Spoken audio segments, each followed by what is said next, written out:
alele. Niruin Conan kalau ketemu sesuatu. Alele, kenapa ini? Dan ya, kita bakal ngebahas, atau gue bakal ngebahas Detektif Conan volume 3 edisi premium tentunya, seperti video sebelumnya. Ya, gak tahu kapan rilisnya. Dan buat kalian penasaran, ya pastinya kalau udah baca Conan edisi biasa juga sama aja sih sebenarnya isinya. Cuman penasaran gak dengan pendapat gue terhadap buku ini? Penasaran kan? Kita mulai aja reviewnya. Desain dengan tema cheerful minimalis. Kok subscriber gue berkurang? Sangat tidak terduga. Hanya tipis-tipis. Kur aja 27 koleksi pribadi. Tet.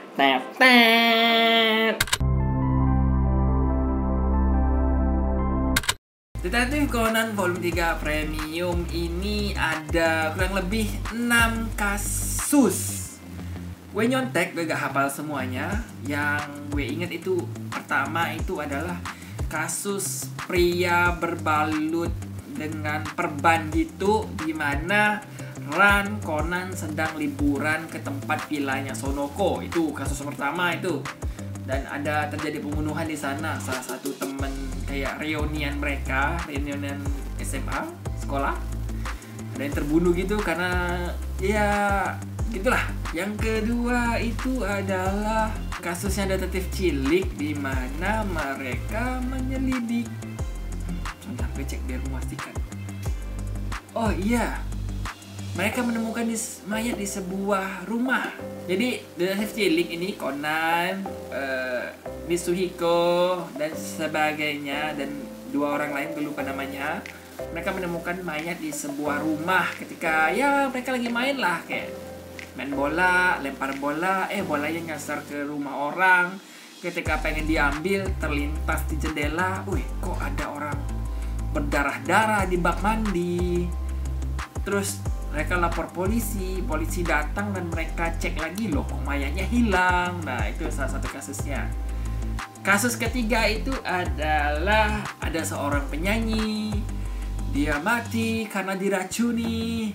Dan terjadinya di tempat karaoke ketika mereka ya lagi have fun, dimana Sonoko mengundang Ran atas kayak permintaan maafnya karena terjadi hal mengerikan di saat mereka liburan di villa. Nah kurang lebih kayak gitu. Ini kasus ketiga. Kasus keempat ini agak bikin gue sebel sih. Maksudnya ini kayak ada orang berjubah hitam, terus Conan menduga mereka ini dari kelompok berjubah hitam yang mengecilkan tubuhnya dengan semacam obat. Dia kira gitu, ternyata nge-twist ini. Nyebelin.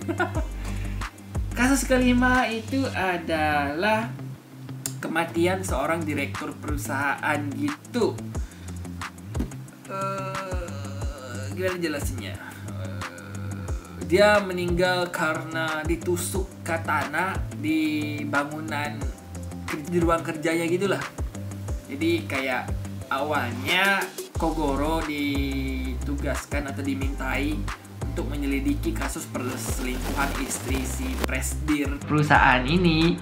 Cuman kasusnya berkembang menjadi kasus pembunuhan, di mana yang meminta jasanya Kogoro ini malah meninggal gitulah.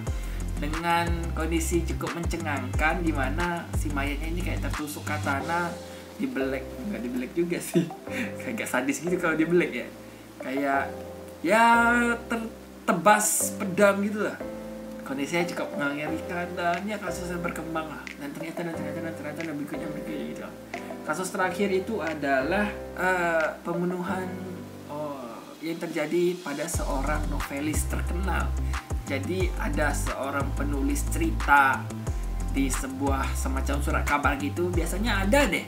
Zaman dulu tuh pasti ada, entah koran atau media cetak kayak majalah, pasti ada kayak penulis yang menulis di sana, entah itu karikatur, cerpen pendek, cerpen bersambung gitu dan sebagainya.